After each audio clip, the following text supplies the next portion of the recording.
Okay. So, again, welcome everybody to this Saturday's afternoon meditation class. Now, because this is the 5th Saturday of the month, there is no introduction to meditation class, so that everybody comes here together.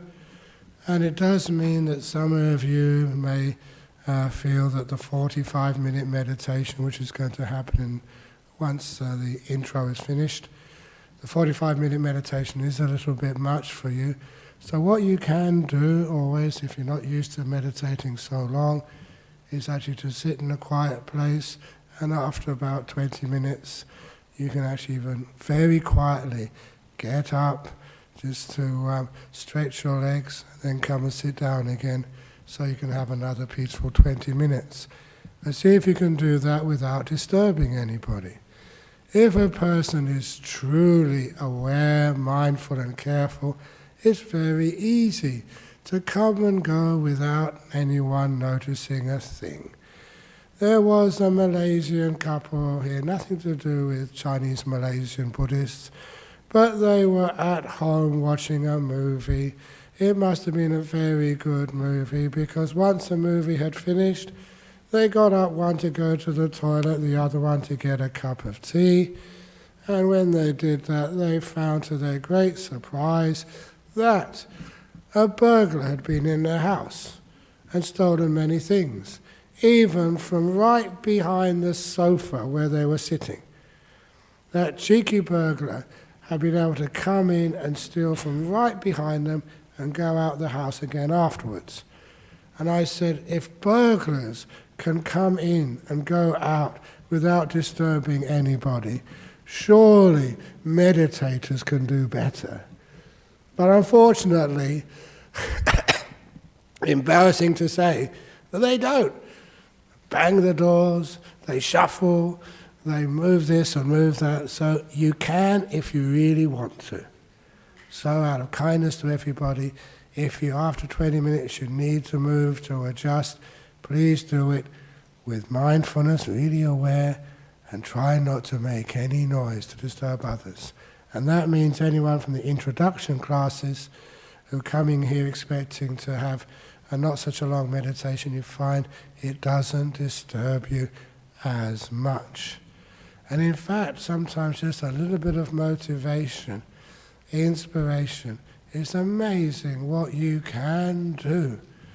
There was in Laos, just when I first became a monk, when Laos had yet to be overrun by the Pathet Lao, there was a monastery in the very deep jungles, and it was very renowned. I knew a few people who went there, a few monks. And the abbot, what he would do, he would take the monks on a walk through the jungles, and a very long path, a deep path through the jungles. And when they were all tired out, late in the afternoon, they'd come to a place where these massive tall trees, and those tall trees, they had a bamboo ladder going up to one of the tallest, highest branches, on which there was a little platform. And the platform was just about the size of the little seat I'm sitting on now, made out of wood. No railings. So those monks had to climb up the ladder to meditate high up in those trees, meditate there, cross legs, and the meditation teacher took away the ladder and said, I'll be back tomorrow morning. They had to, after tired, exhausted, nothing to eat, to meditate there all night on this small little platform with no railings, no safety harnesses. And many of those monks got some great meditation because they had to. They had to be careful. They couldn't fall asleep. If they fell asleep, that was it. They'd be tiger food. There were tigers in over there. So many people got, because they had to, they got no choice. So they were alert. And it's amazing sometimes, if we really need to, we can. But when we don't have to, oh well, never mind. Okay, you'll go asleep. Oh, I feel this and that. So please, especially today, try and be kind, calm and peaceful for the sake of others here. So, that for those of you who come every Saturday afternoon, this is an ongoing class where hopefully, little by little, you can develop the meditation deeper and deeper and deeper. For those who are coming here for the first time after completing the 4 intro classes, that you will find that this is not so specific as you heard before, but more focusing on a little part of this and a little part of that. What I want to discuss or focus on today is something called patience. There was the old simile, which I've done many, many times, about how to get a glass of water to be perfectly still. You can't get a glass of water to be perfectly still by just holding it. I can't get this still in this manner. I've got to focus on it. Is that working? No, not focus. Mindful of it, putting some effort in. And that doesn't work. You have to let it go down, let it go. Put it down, stop interfering. But that's not enough. Is it quiet yet or not yet? Is it moving yet? No, it's still moving. You've got to be patient enough to let the process work. And that's something which people tend not to do. After a while they think, oh, it's not working. Oh, I better do something. Oh, this is not such a good meditation. And they interfere with the process to the point where that they don't give it a chance. So, here in this meditation, we've got to just let go, put some space between you and what you're watching, being calm, and just observe without interfering, putting it down. If you can get the idea, it's almost like a visualization. It's just a way of imagining, a way of setting up your perceptual framework so that when you are looking at whatever you're looking at with your mind, you see it and you just don't interfere with it. You're aware of it and you are kind to it. Which brings me on to one of those wonderful metaphors for meditation, which turns out to be a wonderful meditation technique, the Empress Three Questions meditation technique. When is the most important time? Who's the most important person? What's the most important thing to do? But instead of people, when is the most important time in meditation? Of course, it's always now. There's only a now. Get yourself into this present moment. If as long as you care, look after this present moment, then the next moment will be fine. So we always make sure that we understand that your future in meditation is being made right now. So that's all you need to do. You just be in this moment. What is the most important thing to do? Or rather, what is the most important meditation object? It is whatever you're experiencing right now. Whatever it is, you don't need to choose one meditation object over another. This is the meditation object I like. This is a meditation object I don't like. I don't want to feel itchy in my throat because I've got a cold. I don't want to feel tired. I don't want to feel too hot, too cold. I don't want to feel an ache in my gut. I don't want to feel. That is not how to meditate. Instead, let your body choose and your mind choose what it puts in front of you to watch. You don't hold the remote TV control. Let your mind do that. Whatever it puts up, give it importance. It's valuable. Even if it's unpleasant, it's teaching you something. Even if it's not something you expect, it's important. If you give importance to whatever's coming up in any moment, it's amazing what you find is that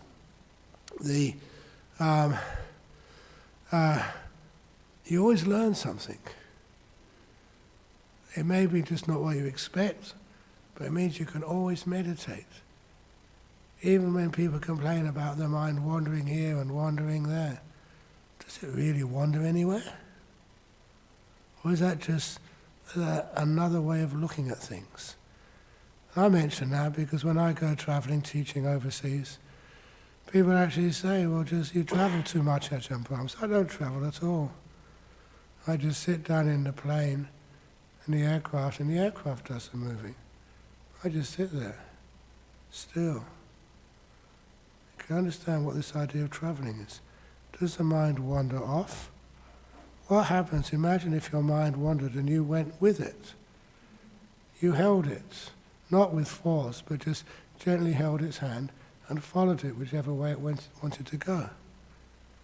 Then, was the mind wandering off? No, you're going with it, totally. So you do need to bring it back. Bring it back where? Where it's wandered off to, you're right alongside it. So it's a different way of looking. So whatever is in front of your mind right now is the most important thing in the whole world. Whatever it is. Which means you don't think, oh, crikey, I should be doing something else. Oh, my goodness, I should be watching my breath. Oh, this can't be right. Stop all of that, all that judging. If it's in front of you right now, if this is what you're aware of, it is important. And of course, what to do with it is to care for it. As you all know, if you care for something, it will always run towards you. There's a little dog who just lives down Nansen Way, and when we go on arms round, we always give it a sausage, and that dog always runs towards us. He's very excited. So, imagine that little dog is your mind. It will always run towards you if you're kind to it. So, your mind, are you kind to your mind? Whatever's in front of it right now, are you kind to it? If you do know how kindness is, you find that kindness will mean you're always with whatever's in front of your mind right now. And you find by being kind to whatever you're aware of right now, it does change the experience immensely. What you put between you and that object, if you're kind to it, you care for it, it softens. It becomes nice and peaceful. It becomes your friend, never your enemy. Who was it? Somebody was telling me that there was some village somewhere, I think it was north of Australia, or in the Pacific Islands or Southeast Asia, where the people look at the alligators or the crocodiles as almost like holy. And those crocodiles actually, they never attack anybody. Then you go swimming in there and just, the crocodiles, they're friends. Simply because of the kindness and respect. Certainly I know that didn't have crocodiles in monasteries in northeast Thailand, but certainly we did have many snakes, and many of those snakes were venomous. I was always told that 99 of those, they said, just as a rule of thumb, 100 of those snakes were, the 100 species of snake, 99 were venomous. If they bit you, you're in big trouble. And the last one of those species of snake, if they caught you, they'd strangle you to death. In other words, all those snakes were very deadly. But so many snakes which I encountered, sometimes they'd crawl on you, sometimes you'd step on them very quickly but jump off without hurting them. Never ever bit you or harmed you, because you're always kind to them. Never underestimate the idea of kindness, which actually stops any harm happening. Or just like a few years ago, there was a neighbour's cat, would always come on 3 o'clock in the afternoon and would play around, or just beforehand, 2:30, would play around in the reception area. And we knew it was just from round the back here. So I got a call about 2:45. Is my cat over there again? I said, yeah, it's over here. I've got to come to collect it because I'm moving today. So she came around and she appeared in front of those sliding glass doors in the reception area. And I was sitting on the bench. The cat took one look at its owner, took one look at me, and jumped on my lap. Sanctuary. He didn't want to go. But anyway, had to go, poor cat. But anyway, that's what happens. If you're kind, things stay with you. And it's fun to stay with them if you're kind. So, this is how we look at whatever comes up in our mind. If you've got a cough, be kind to it. It's here. People say, how can you meditate when you're sick? What are you talking about? Of course you can. It's easy. You don't try and be aware of nimittas and jhanas. Be aware of your itchy throat. Be kind to it. Be aware of your sneeze. That was a good one. Whatever it is, right in front of you right now, be with it. And just allow it to settle down with being here, giving this moment importance and caring for it. And then you find it's easy to meditate anywhere, any place. Okay, so there we go. So now we can actually do the meditation.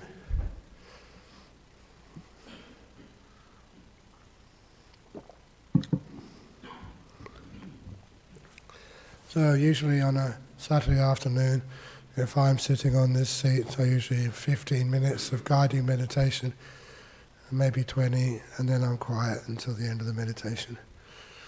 Just to get you going, put you in the correct direction, and off you go. That's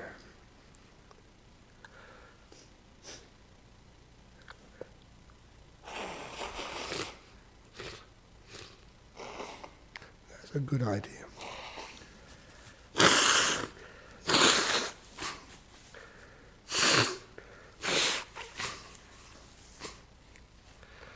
He's a very good disciple, always follows his teacher.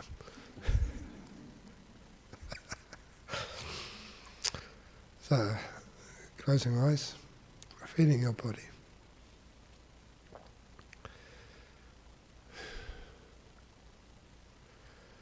And you can start by your legs. Asking your legs, how are you? I prefer asking questions of my own body. Similar to what a doctor says, now how is the wound feeling today? And actually, when asking that question, it directs your attention. So it directs your search to that part of your body, so you gain the information. It's paying attention as a result of a question. So I ask my legs, how are you? Especially sometimes my feet, they get squashed under the calves. I just check they're okay. And if you need to move, please move. Adjust. Best to adjust now than later.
My legs are comfortable. Move up to my butt.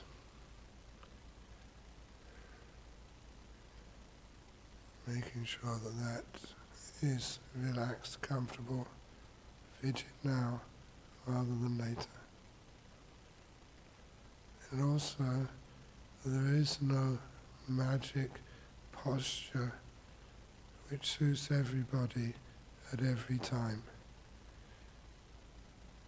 We always experience in this moment what comfort is for us now.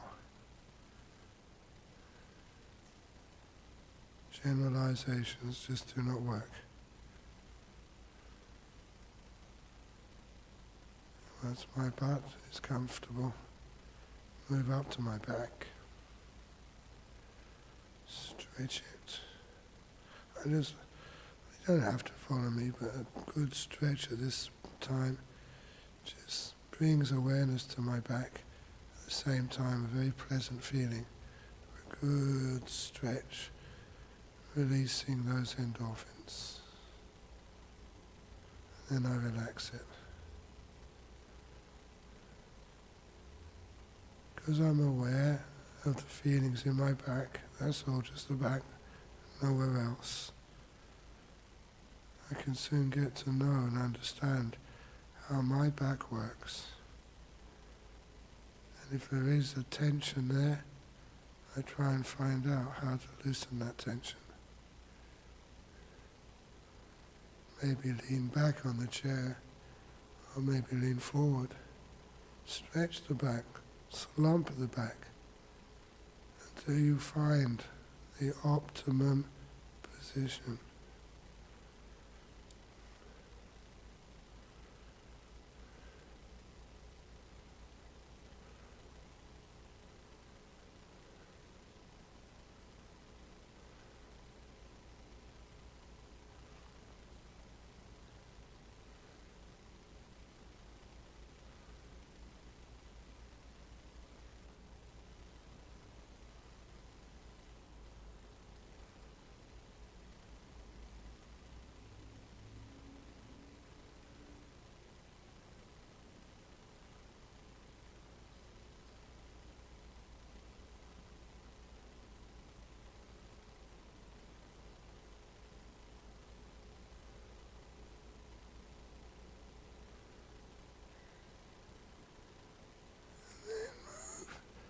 To your hands. Where are they positioned? And again, there's no advantage on one position over another. Just find what's comfortable, what you can sustain for the next 40 minutes.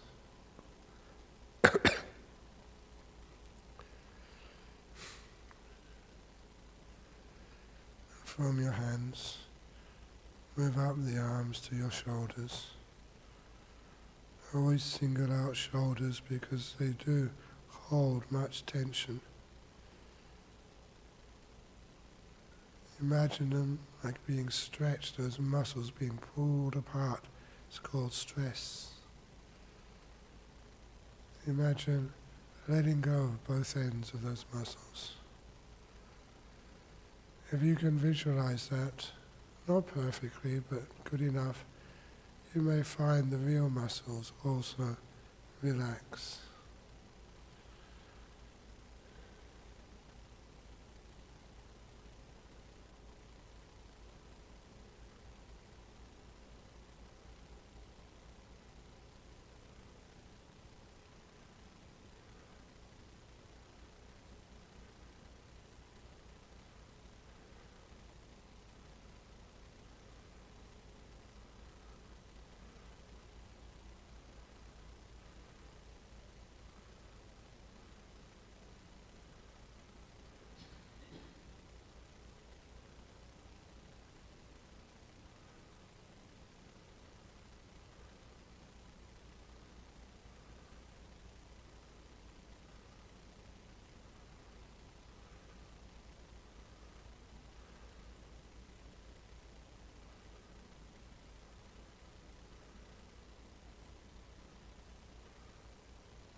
up to the throat, relaxing it. So I spend a time on my throat because it's really itchy.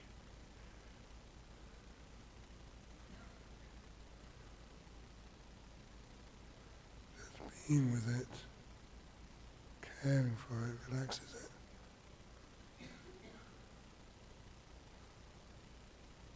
If you're already up to your head, relaxing the muscles around the eyes and the mouth. Places where tightness, stress can be exhibited. So I feel those muscles and just relax them.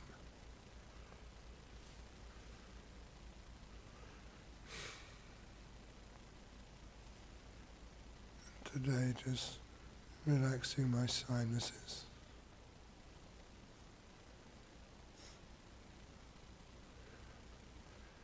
Until my whole body is so much more relaxed than when I started. And I pause to perceive the pleasure of being relaxed. It feels good, free. It won't be perfect relaxation, but just what you experience now is quite delightful if you pay attention to it.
When you want to turn to your peaceometer, how peaceful are you? How agitated? See what causes peace in your mind. I think it's time I was quiet. Speak again at the end.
It's getting close to the end of the meditation now.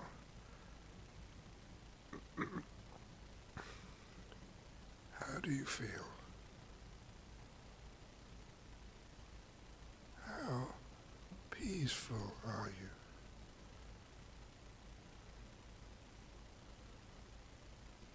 How content?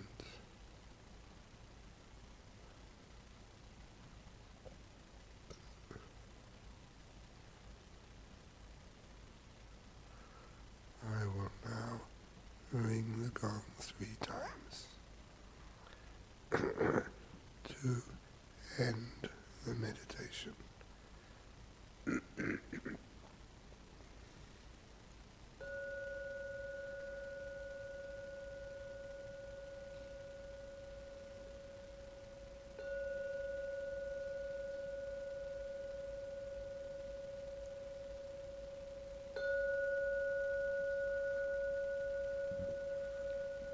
Very good.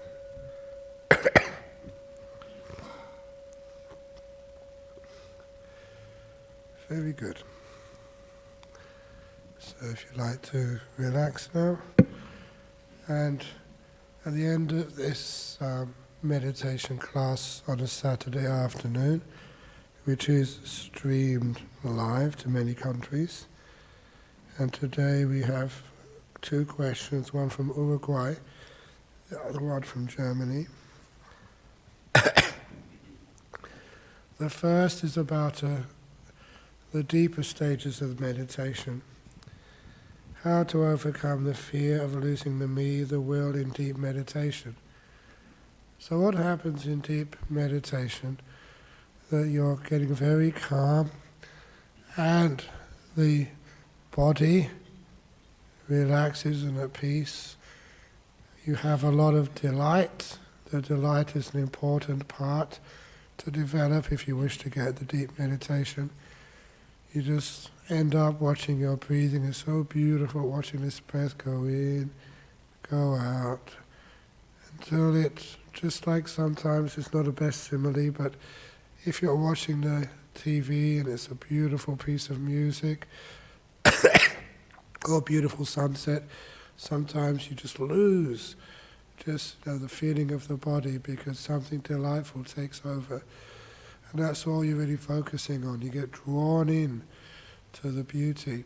And this is what happens when the breath gets very delightful. The body's relaxed, watching the breath go in because you don't need to move so much. The breath gets very peaceful, smooth, and it starts to disappear, which is where you start to see these beautiful lights in the mind. We call them nimittas.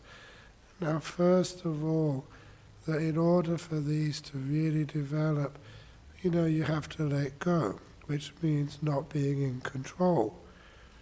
Otherwise, if you try to grab onto them, do something, just like the water simile, I have to really put it down, my body and my mind.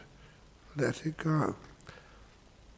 That is very dangerous for many people because they believe, especially when the 5 senses disappear, if you're not you're not in a place of safety, people could come up right behind you and steal something, or they could injure you because your defences, I would never do that, of course, the defences are not active. You're not hearing, you're not seeing, and because of that people need to have a lot of trust that you're going to be fine. It's one of the reasons why if we do any deep meditation, it has to be a place usually where people keep precepts. Not harming, not injuring, not killing, just this beautiful relaxation and kindness to one another. Otherwise it becomes a bit dangerous. Actually you are perfectly safe, but people feel it's dangerous. So in other words, you have to let go of control. And with the letting go of control also comes the idea of who you think you are. You're the one in charge, the one who drives the car, the one who clicks the mouse, the one who chooses. So actually when you start to let go of the will, the choice, you just let things be, you start to understand that with that goes your sense of identity. When you're not doing anything, who are you? It's one of the old, I saw this with my own eyes in the walls of the philosophy department over in Cambridge University when I was there. First line, I sometimes get these wrong, but it was something like, to do is to be, which was René Descartes, the French philosopher, materialist. And then we had existentialist, Jean-Paul Sartre. Now it's not to do is to be is to do. And then the third line was a famous American contemporary philosopher, Frank Sinatra, doobie-doobie-doo. So that was at Cambridge University in England. But, yet it was a bit of a joke, but it did actually just show and demonstrate just the connection between being and doing. And if you stop doing things, your being disappears.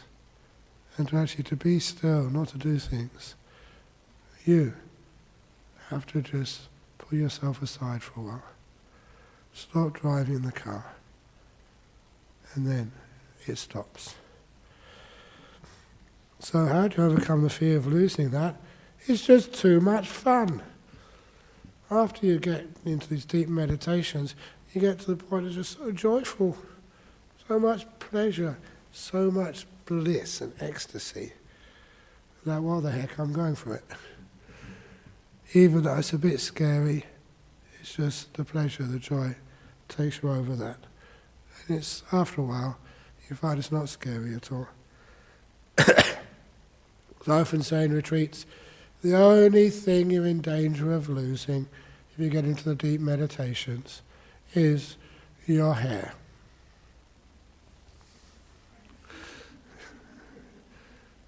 Sometimes that life one lives doesn't make any sense anymore. One wants to live a more simple life. Anyway, from Germany, how can I avoid drifting into contemplation when practicing silent personal awareness? All I have to do is being patient and wait and let nature take its course? That's a very good answer. Yeah, be more patient. Yeah, you have contemplation, but after a while, you reflect afterwards, all that contemplation, where does it ever get you? Does that solve the answers to the mysteries of the universe? Can you just think your way to the end of this life? You find after a while all that thinking, it's just something fundamentally wrong with that. And what's really fundamentally wrong with that is that thinking is just a bunch of labels, signposts. We think in words, in labels, in concepts, and the truth is just where that concept is pointing to. It's not the concept. So the old idea is when you start to think of, right, truth. What is that? It's not a word. You can philosophize about it and write a 30-page thesis and get a PhD, but that's not truth. No more than the description. One of the Lunig, one of his cartoons. You know Lunig, over in Melbourne, one of the great Australian cartoonists. One of my favourite cartoons of his was of this family, and they were in an apartment, watching the TV. And on the TV there was this beautiful sunset on the TV, and just that was to the left of the frame of the cartoon. To the right of the frame of the cartoon, there was an open window with the sunset actually happening. So he's very perceptive and makes a point very simply. So, thinking is just like watching the TV. It's one step away from reality. It's a commentary. We're not really looking at what the commentary is pointing to. Which is why, after a while, all the contemplation just, it doesn't really get you anywhere. It's just an escape. And after a while, being patient, contemplation just stops and seeing happens. Experience beyond the words. Okay, any questions from the floor here? Or I should be more precise, from the cushions or from the chairs.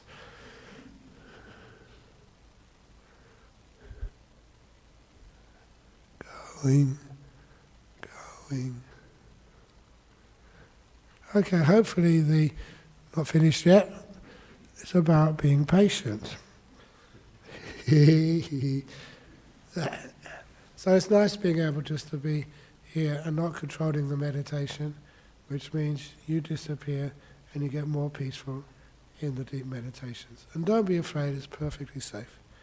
Although sometimes, wow, you're going like same as a prisoner being released from jail.